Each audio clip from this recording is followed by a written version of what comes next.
Hannah opened her eyes. Here's another new morning, and how many more are to come? The bright sunbeam slipped onto her pillow, but it brought no happiness. Her heart clenched with longing. I have a roof over my head. My son is growing up and making me proud of him. I have a job also. She persuaded herself, but it didn't help at all. Her gaze drifted over the whitewashed ceiling. Roger had painted it. I wish I could take back that time, even for a few moments. Just to come over, hold him, breathe in his scent, and feel the warmth of his hands. Hannah glanced at her watch and threw back the blanket. There was no time to lie down. It was time for her son to get up for school, and she had to tidy herself up, prepare breakfast, then run to work. Hannah met Roger right after graduation. After school, she went to the city to enter college. Honestly speaking, Hannah didn't want to study. It was boring, with too many lessons, strict teachers, dull paragraphs. Instead, she wanted to wear a beautiful dress and go for a walk with the girls. Hannah didn't want to apply for college, but her mother insisted. You've decided to work as a maid and, like me, to count pennies? No, my daughter, you should keep studying to get a better life than me, said Helen, Hannah's mother. Of course, Helen understood everything perfectly well. Her mother had worked on a farm all her life, taking care of poultry, and she also managed to work part-time. Helen made clothes for her family and acquaintances. The woman's hands were golden. She wanted her only daughter to make it in the world and get a good education. As for Hannah, she chose what seemed to her the simplest speciality, elementary school teacher. She moved into a dorm room with two other girls, Claire and Brianna. Many years have passed, but they were still friends, and Hannah had no one closer than her favourite girls. At first, Hannah was disappointed with her studies. Endless notes made her dizzy, and she even considered withdrawing. But her first school practice changed everything. Hannah found it surprisingly easy to connect with the kids and explain the material. She began studying, not just for getting a diploma, but to become an excellent specialist. And then, in her third year, she met Roger. Claire and Brianna invited her to a disco, and she went to reward herself for good grades and unwind. She didn't notice Roger right away. He was ordinary-looking, thin and short. Hannah didn't want to dance with him, but his hopeful look made her give in. She didn't know why she was drawn to him. For the whole evening he stayed close, laughing and talking about his technical school and classmates, and how he looked at her. Naturally, Roger offered to walk her to the dormitory, and she agreed, whispering to her friends that she was leaving. Hannah wasn't afraid. She sensed that this guy was different from all the others, as if made from a different mould. They walked slowly to the dormitory, talking about everything and nothing.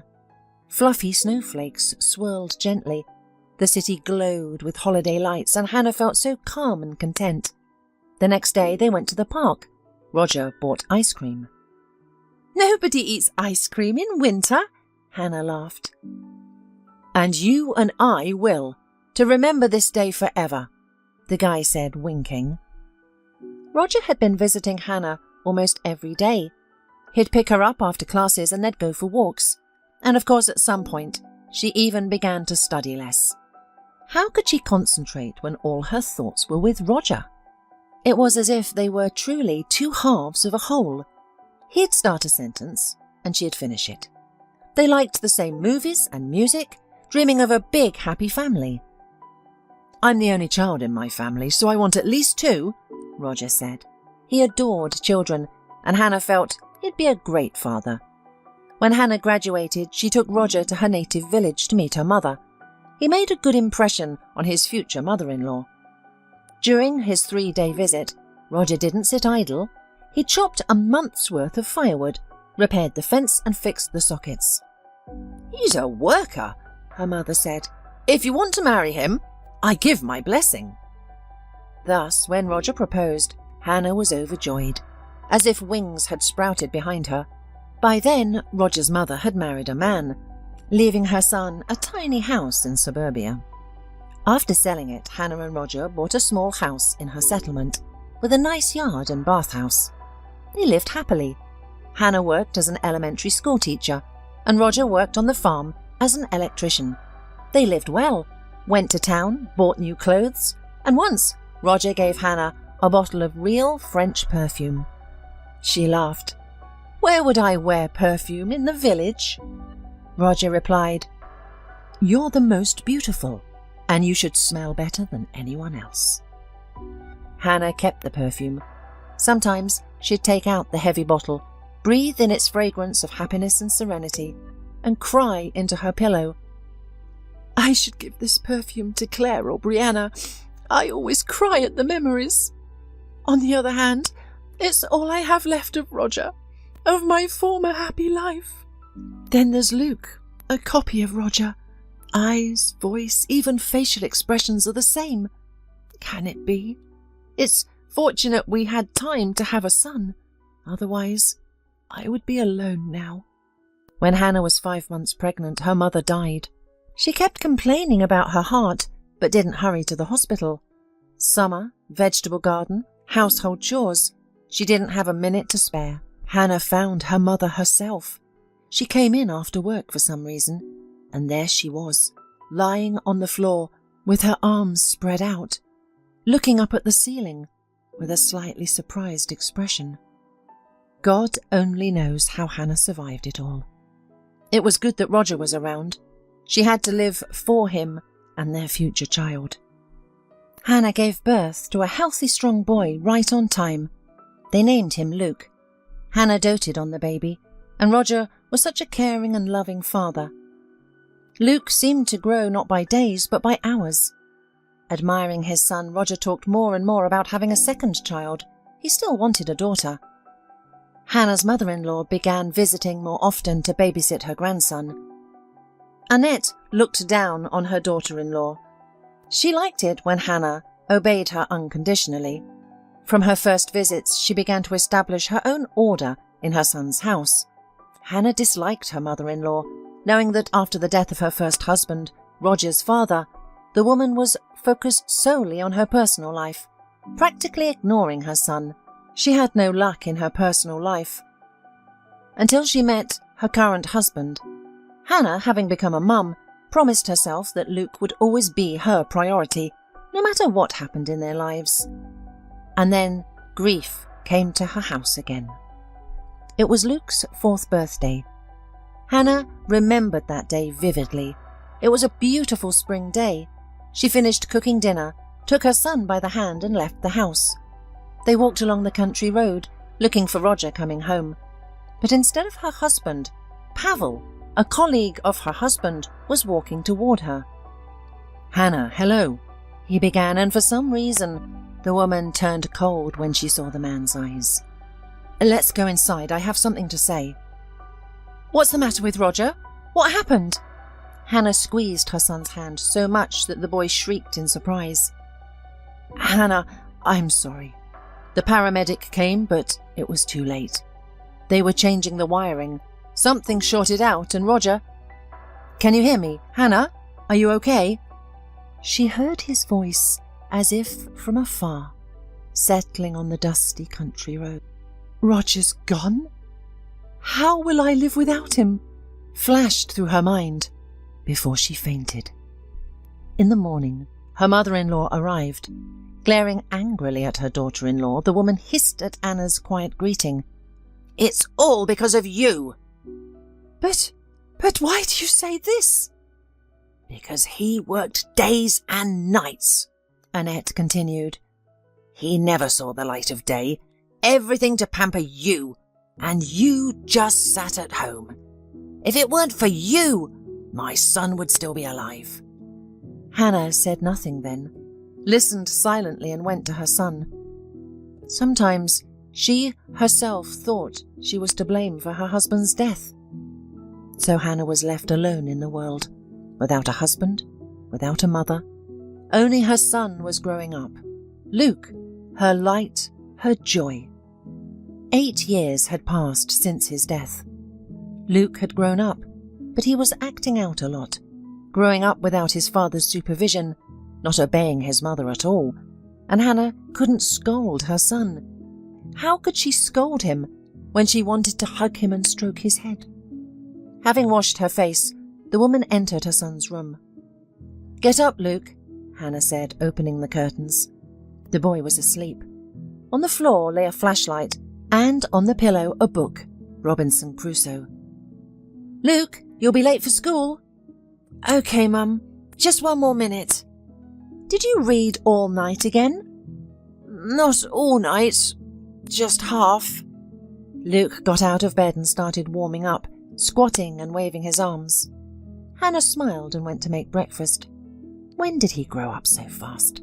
It seemed like just yesterday he was a baby, and now he's into pirates and astronauts.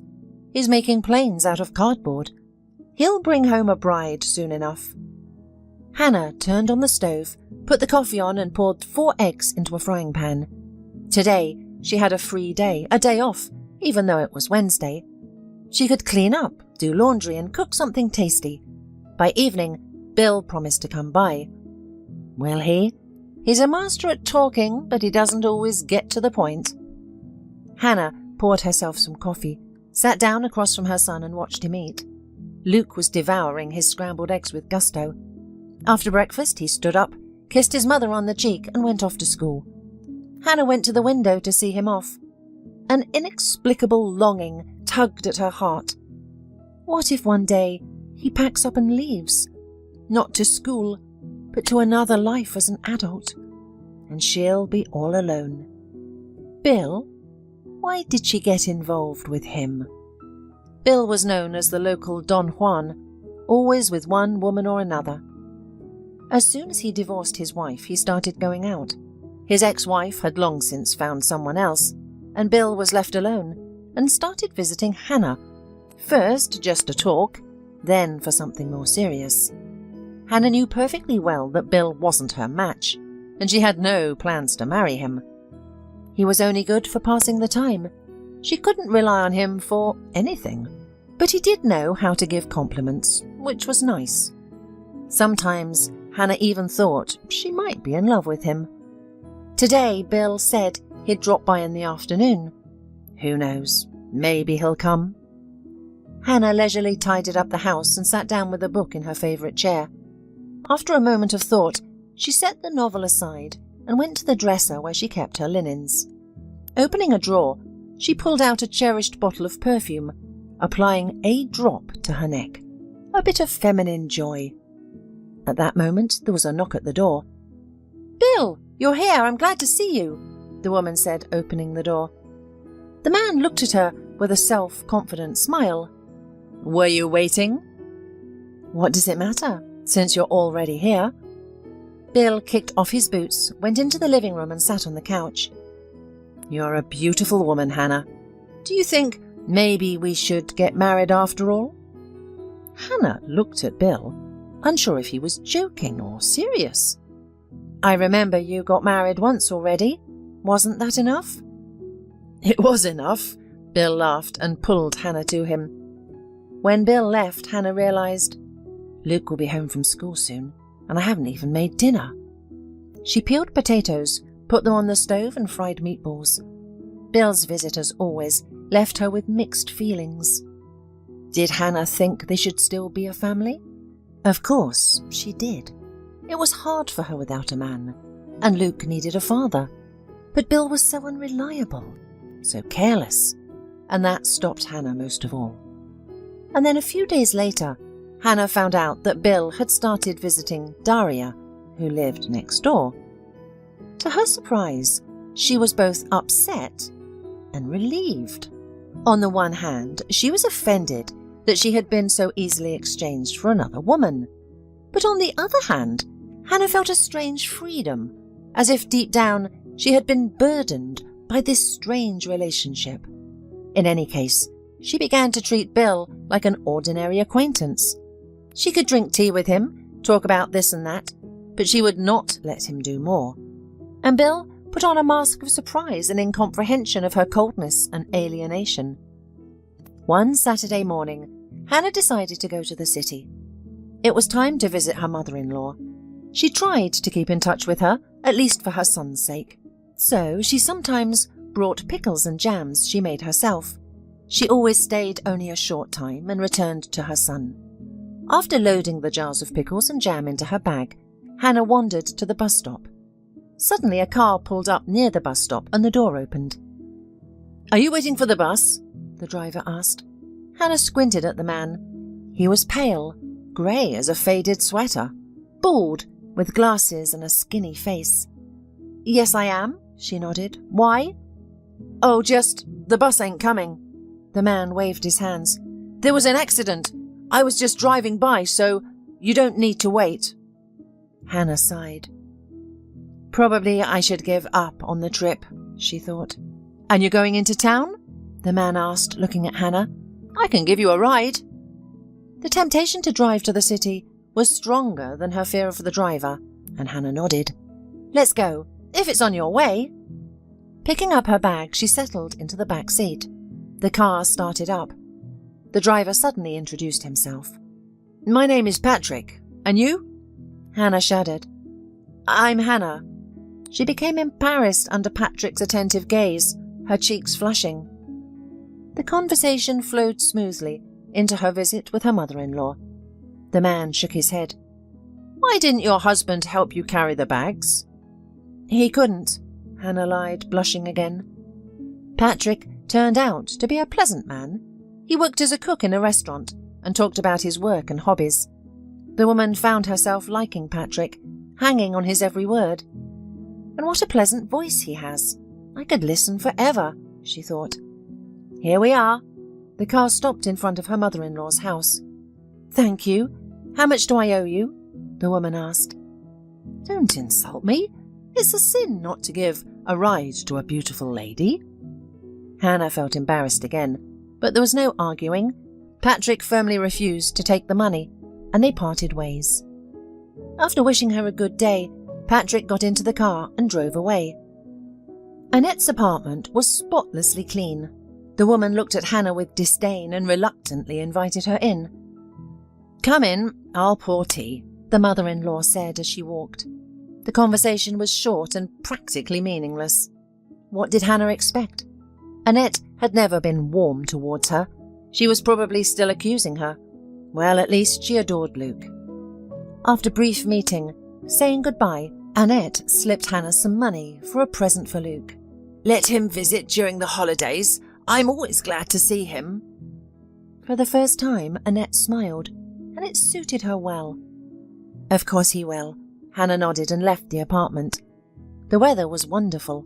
Deciding to take a walk, she strolled past storefronts and street cafes. Suddenly, she saw a brightly coloured sign for a hair salon. Why not? She thought. Today, Hannah especially wanted a change. Perhaps a fashionable haircut or hair dye. Her thoughts drifted back to Patrick, his warm gaze and charming smile. The young hairdresser took a long look at her, examining her curls. "Are you sure you've decided to cut it so drastically?" "Yes, cut my hair into something shorter. I've had long hair all my life and I want a change." Hannah nodded decisively. The girl took the scissors and began her magic on Hannah's hair. Hannah closed her eyes, almost dozing off, until she heard, "Done! Take a look!" At first, Hannah didn't recognize herself. The mirror reflected a woman unfamiliar to her. Her cheeks were framed by long strands, and the back of her head was nearly bare. But what a transformation was achieved. "Don't you regret the length?" asked the hairdresser. "No, I don't." Hannah shook her head and smiled. "You're just magic." When Hannah got home, she went about her usual tasks, cooking dinner, tidying up. In the evening, Bill dropped by. Seeing her new haircut, he whistled, "Oh, wow! You look urban now. In love, or what?" "Maybe you're right, and I'm in love," Hannah muttered. "What do you care? It's like you got the wrong door. Yours is down the street." "Come on, Hannah, chill out. Will you invite me in?" "No, Bill. Go back where you came from. I'm tired." "Well, as you like. I won't insist." He turned and headed for the gate, while Hannah sat on the porch gazing into the starry sky. On the weekend, Claire and Brianna visited her. Brianna brought her daughter. Luke, taking the girl under his wing, showed her his books with bright pictures, and then took her for a walk in the settlement. The women sat on a bench under an old apple tree. "How nice it is here, Hannah. I should move to the village. I'm tired of the city's constant hustle," Claire said. "And now confess. You're in love, right?" "With whom?" Hannah laughed and suddenly blushed deeply. "I know you never liked Bill, so you can both relax. Now he's dating my neighbour. It's over between us." "You, dear, are not fooling anyone. Eyes sparkling, new haircut, looking 10 years younger." Hannah couldn't hide from her friends' discerning gazes and had to tell them about Patrick. "I don't think we'll see him again. He gave me a ride and forgot." Hannah waved her hand dismissively. "I once read that to make a wish come true, you need to repeat the same phrase to yourself. For example, 'I met a good man.' Then your subconscious mind will tune in and it will come true," Brianna suggested. Hannah thought, "I would like to see him again," and shuddered. A car pulled up to the house and a door slammed. The friends exchanged glances. "Are you expecting someone?" "No," Hannah shrugged, but to her shock, Patrick was standing at her gate. The woman was surprised. How did he know her address? A smile played on his face and she suddenly felt warm and cozy. "I'm sorry, Hannah, for dropping without invitation." "Come in, since you're here," she nodded. Claire and Brianna scrutinized the guest, glancing at each other. Hannah felt inexplicably uneasy. "Why not have tea with us?" Claire smiled. "Why not have tea with us?" Claire smiled. "Try Hannah's pies. She's a master at them." To Hannah's surprise, Patrick quickly blended in, meeting Luke, joking with her friends, sharing stories about his work, and even offering a couple of recipes. In the evening, when Claire and Brianna were leaving, he offered to drive them, but they declined. Claire had her car. Hannah was alone with Patrick, except for Luke, who remembered he hadn't done his math and settled on the couch with his textbook. Hannah was torn by conflicting feelings.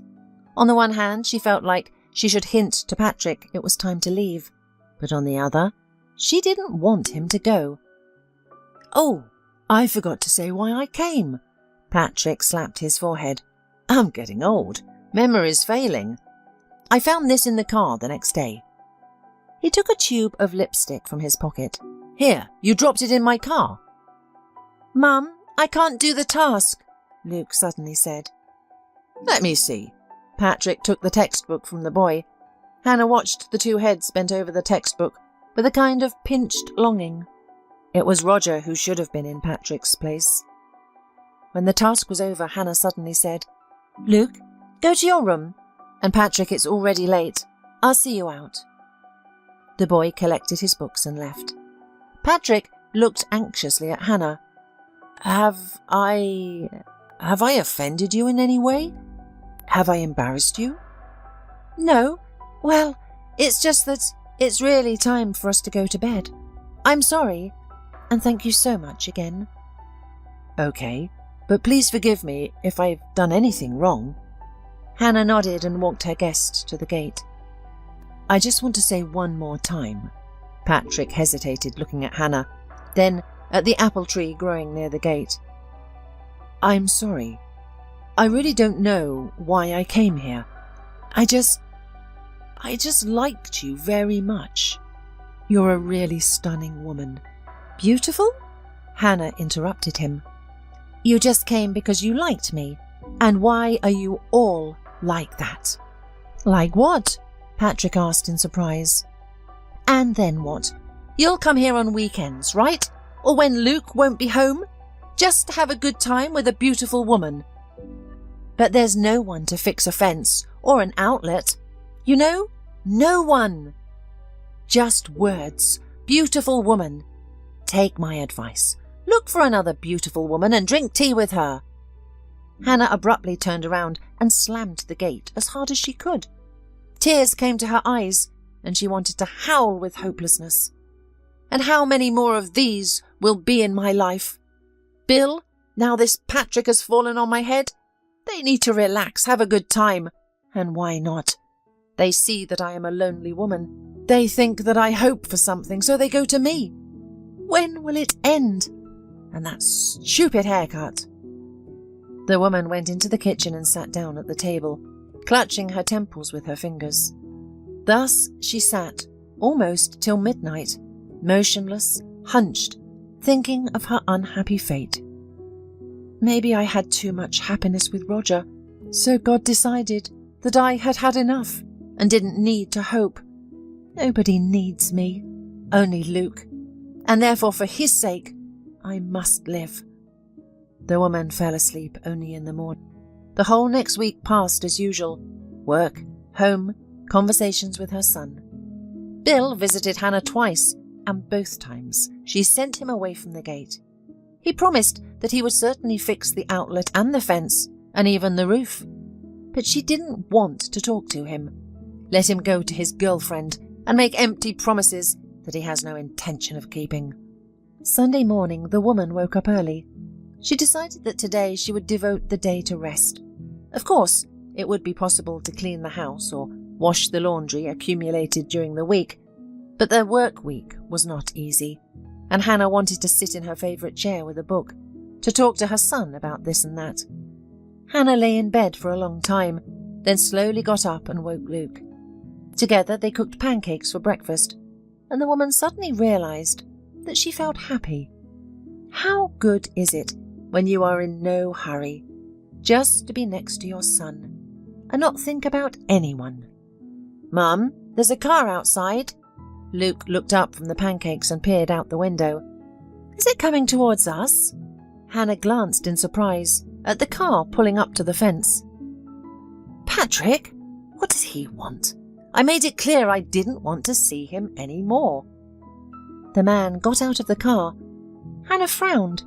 She had been looking forward to spending the day with her son without any strangers. Meanwhile, Patrick took a black tool case from the trunk and timidly knocked on the gate. Then he shifted his gaze to the kitchen window and smiled. "I'll open the gate for him, Mum." Without waiting for a reply, Luke ran to open the door for the uninvited guest. "Hannah, hello." Patrick cautiously peeked into the kitchen, as if afraid she'd throw cookware at him. But Hannah shrugged indifferently. "Good morning. Did I forget something of mine in your car again?" "No, nothing," Patrick smiled. "You mentioned a broken outlet. I'm here to fix it, unless someone else has already done it." The woman looked at Patrick in surprise. "You look beautiful," he added. She glanced at her outfit. A robe stained with flour, a laundered apron. Yes, definitely I looked great, she thought to herself. "So where's the broken outlet?" Patrick asked, looking around the kitchen. Hannah nodded. "Then I'll turn off the electricity and get started, if you don't mind." "You don't mind, do you?" Hannah shook her head, still unable to speak. And Patrick did fix all the outlets in her house, checking the wiring and replacing the light bulb in the basement. Looking at all his efforts, Hannah felt obliged to ask him to stay for lunch. Patrick was reluctant, but Luke insisted he join them for a modest meal of simple pasta. Patrick gallantly praised Hannah's culinary talents. "You're a cook, aren't you? Compared to you, my cooking is just childish babble," she joked. "Oh, really? You're a talent, making delicious dishes from simple ingredients. For some reason, everyone thinks there's some kind of haute cuisine. But food is food. It's all about whether it tastes good or not." The man was going to leave after lunch, but Hannah, surprised by her own words, invited him to join her and Luke for a walk in the forest. Patrick agreed. Hannah was surprised to catch herself thinking she enjoyed talking to him. He didn't hint at anything, as Bill did. Conversed with her and Luke, clearly enjoying their time together. Patrick left around 9 o'clock in the evening, when Hannah was already nodding off and Luke was desperately yawning. "I'm always lingering at your place. It's just unseemly to behave like this. Patrick smiled guiltily. But it's so nice here. I lose track of time. Come again. Hannah smiled sincerely. We'd love to see you. But I fixed all the sockets, so there's no more reason, Patrick said seriously, with a slight smile on his face. And I'll break some of them.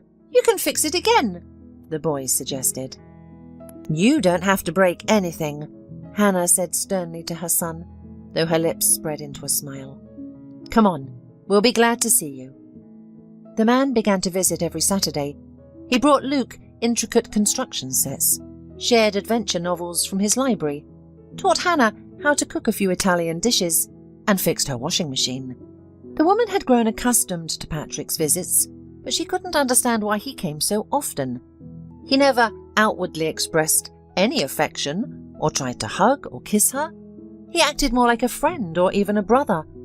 Only once, when she walked him to his car, did he suddenly embrace her, holding her tightly before releasing her and looking guiltily at his feet. Anna, I'm sorry. I hope I didn't scare you. You didn't? Not one bit. She placed both hands on Patrick's shoulders, kissed his cheek, then quickly brushed her lips against his. The man smiled. It's a good thing that I didn't scare you. I will come next week. Just wait for me. And Hannah eagerly anticipated Patrick's next visit. She felt something unusual might happen, something that would change her life. Perhaps these changes would finally be for the better. But her expectations were not met. On Saturday morning there was a knock at the door, but it wasn't Patrick. It was Bill. He looked at her mockingly, then spat on the ground. Thought I wouldn't find out, huh? He hissed. Find out what? Hannah asked. She felt uneasy. It seemed that Bill had been drinking all night and was now in a foul mood. Why is some city guy visiting you? Why did you leave me? Huh? What are you talking about? Hannah tried to keep her voice emotionless, but she couldn't hide her excitement. Everyone says he comes here every Saturday. You're not shy to be with him in front of your son, are you? He stepped toward Hannah, and she backed away. Go home and sleep it off, she said. Come here. I'll prove I'm worth 10 men like him. Bill hissed and tried to grab Hannah, but she dodged. Go home, better, she whispered. What do you want from me? I may love you, but you treat me like this. Hannah noticed with amazement the tears of drunkenness glistening on Bill's cheeks. Come here, I said. He grabbed her arm and yanked her toward him, and she barely kept her footing. Well, do you love... Well, who do you love more, me or him? Bill attempted to kiss her. What's going on here? The man turned around abruptly to find Patrick standing in the doorway. Hannah, who is this? An acquaintance, she replied briefly, and he's just leaving. Who said I was leaving? Bill released Hannah and stepped toward Patrick. I'm staying. It's you. You're leaving. Hey, quit going to my woman. You haven't been beaten up for a long time, have you? Hannah's throat went dry. She realized Bill would likely try to fight Patrick. Shall we step outside for the beginning? Patrick suggested calmly. Or are we settling things right here? Sure, let's go out. Bill grinned unkindly. Look, Hannah, there won't be a wet spot left for your friend. You'll learn how dangerous. Bill didn't finish. Patrick moved swiftly, smoothly sliding forward to intercept his hand, and lightly pushed. Bill lost his balance and tumbled out the door like a sack of potatoes. Patrick watched tensely as Bill squatted and tried to get up, unable to, whether from the fall or the alcohol in his blood. Still want to talk? Patrick asked calmly. Or should I wait until you sober up? Damn you, Bill swore. Fine, I won't kill you in front of a woman, but you wait. And you, Hannah, wait too. I'll come back. Bill awkwardly rose and wandered to the gate. Once outside the fence, he kicked the wheel of Patrick's car and walked away. Hannah saw him off with a startled look. "Who was that?" Patrick asked. "Is he really your boyfriend?" "No, he's not," she sighed sadly.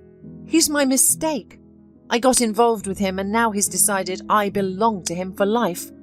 But wait, Patrick, how did you handle it so skillfully? He's bigger, stronger." "He's drunk," Patrick shrugged. "And I served in the army. Learned some things there. Plus, I practiced karate. Skill is more important than strength." "Thank you. You came just in time. I couldn't have handled him." Patrick suddenly squeezed Hannah's hands and spoke quietly. "Take care of yourself. I can't always be nearby." "Why?" Hannah looked intently into his eyes. "You can't, or you don't want to?" "I want to. I really do. But you said you don't need it." "I'm willing to wait. Wait as long as it takes until you change your mind." "I've already changed my mind." Patrick proposed 6 months later, and Hannah agreed. There were a few guests at the wedding: Claire, Brianna, Luke, and a few of Patrick's colleagues. When Patrick invited Hannah to dance for the first time as husband and wife, she felt as if her feet were about to lift off the floor, and she would soar, like in the picture embedded in her memory. "Why did you choose me?" she asked quietly. "Because that day at the bus stop, I saw the most beautiful woman in the world." Patrick replied succinctly. Hannah suddenly thought that Roger was now pleased for her and their son. Wherever he was, he would never deny her the right to happiness.